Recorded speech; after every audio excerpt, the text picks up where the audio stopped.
Hi guys, before I bought the Sony ZV E10, I did tons of research. And in this video, I want to share with you some of the other Sony cameras that I had been considering. I will talk about Sony A6400, A6600, and Sony ZV1. And since in the end I bought the Sony ZV E10, I will use this camera as the standard to compare with other cameras that I just mentioned. And hopefully after watching this video, you will have a better understanding of which camera is what you need. Now let's get started. I want to start with the comparison between ZV E10 and ZV1 because there is one major difference between ZV1 and all the other cameras that I'm going to cover today, and that is you cannot change lenses with ZV1. Keep this in mind, and now let's continue to see the other features. Sony ZV E10 has 24.2 megapixel APS-C sensor, while ZV1 only has 20 megapixel 1-inch sensor, which is a lot smaller. It means that with ZV E10, you can have bigger dynamic range, and the quality of your images will be better, especially in low light situations. Next, weight. Both of the cameras are pretty small and lightweight, but ZV E10 is slightly heavier and bigger. You probably won't be able to put it inside your pocket. But the good thing about being able to change lenses is that you don't have to buy the kit lens. You can buy whatever lens is out there as long as it is E-mount. So you will have more choices, and as your skills and experiences grow, it is natural for you to want to try different lenses. On the other hand, even though you cannot change the lens on ZV1, it is indeed a pocketable camera that you can take anywhere. A famous photographer once said, "The best camera is the one that's with you." I think it is very well said, and it fits perfectly with ZV1. Now let's talk about the similarities that these two cameras share. They can both shoot videos up to 4K 30 frames per second or HD 120 frames per second. They don't have record limit, so as long as the battery doesn't die, you can record as long as you want. But I do hear some people complain about the overheating problem with ZV1. Alright, next, both cameras have product showcase mode.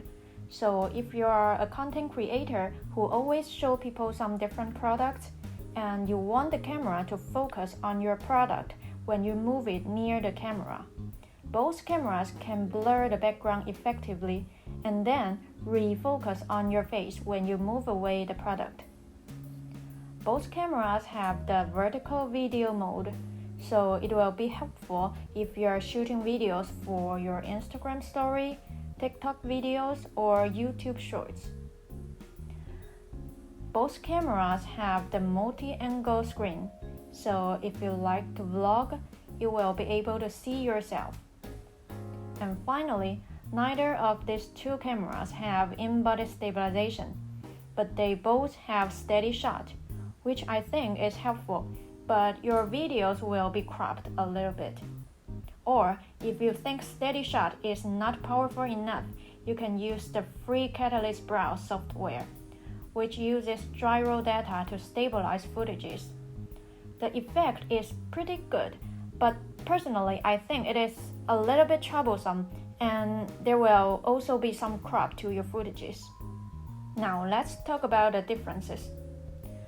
The ZV E10 camera has a larger battery, which means it can last longer. More specifically, it can take 440 photos or 80 minutes of continuous recording, which is almost twice better than the battery of ZV1. ZV E10 also has a headphone port, so you can monitor your audio while you are recording. On the other hand, ZV1 has an internal ND filter, so when it is too bright outside, you don't have to buy and attach another ND filter to your camera, which is very convenient if you want to travel lightweight. Finally, let's talk about the price, and I'll do a little conclusion. At the time I make this video, ZV E10 is sold $798 with kit lens and $699 without kit lens. As for ZV1, you cannot separate the body and the lens, and the price is $748. I would say that if you just want a camera that is easy to use and easy to carry, you don't want to mess with the lenses, then no doubt ZV1 will be perfect for you. It's the typical point-and-shoot all-in-one camera, and the quality of the images and videos is decent. But if you want to learn photography, I would say ZV E10 is the perfect beginner camera. It is an inexpensive camera with some very powerful features. And if you want to upgrade your camera in the future, all the lenses are still usable as long as you are using the E-mount system. So if you have already decided that you are going to go with a Sony camera that can change lenses, then let's take a look at the similarities and differences between ZV E10, A6400 and A6600.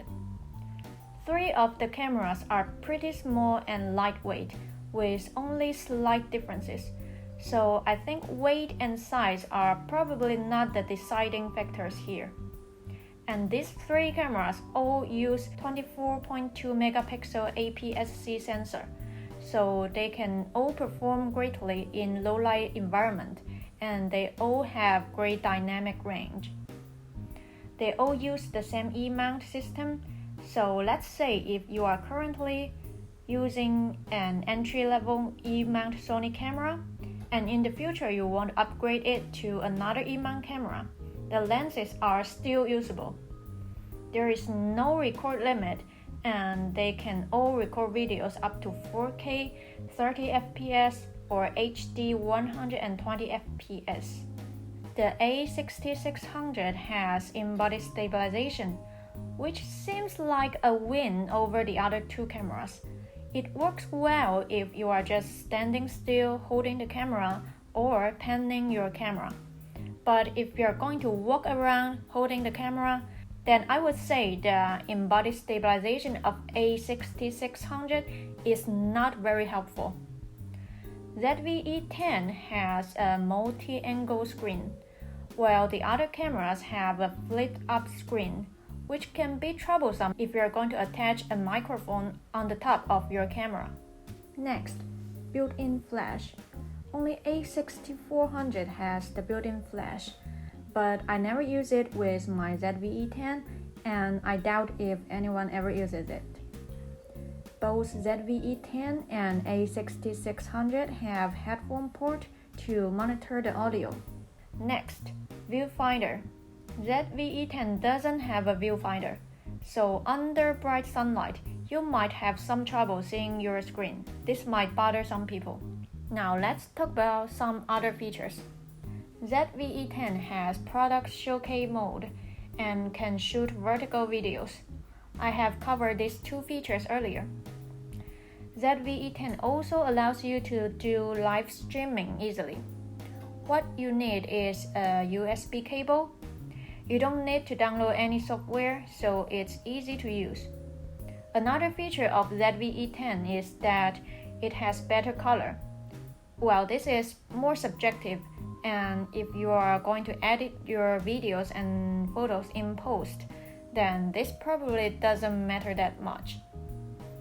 Now, there are a few things that A6600 wins over the other two cameras. Number one, it has the largest battery among all the cameras that I covered in this video.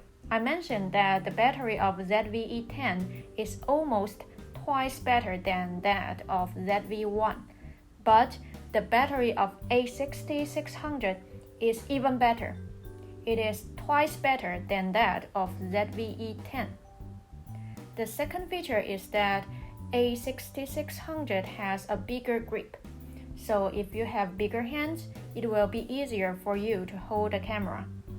And finally, the price. All the prices that I list here don't include the kit lens, and it is based on the price on the day I make this video. You can see that ZV E10 and A6400 are under $1,000, while A6600 is twice more expensive than ZV E10. Which comes to my conclusion. I think we can all agree that ZV E10 is generally better than A6400, and I don't think it makes much sense to spend twice the money to buy A6600.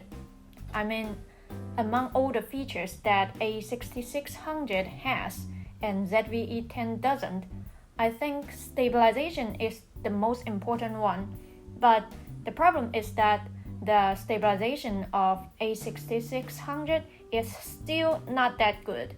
So personally, I have to say ZV E10 is the best choice among these three cameras. Alright, I hope you find this video helpful. If you have any questions, leave a comment and I will try my best to help you. By the way, I know that it is very difficult to buy ZV E10 now due to the chip shortage. So I'm currently working on a video about ZV E10 alternatives. I'm going to share with you some similar cameras from other brands. So if you're interested, click the subscribe button so that you will not miss my videos. If you like my videos, please give me a thumbs up and I'll see you next time. Bye!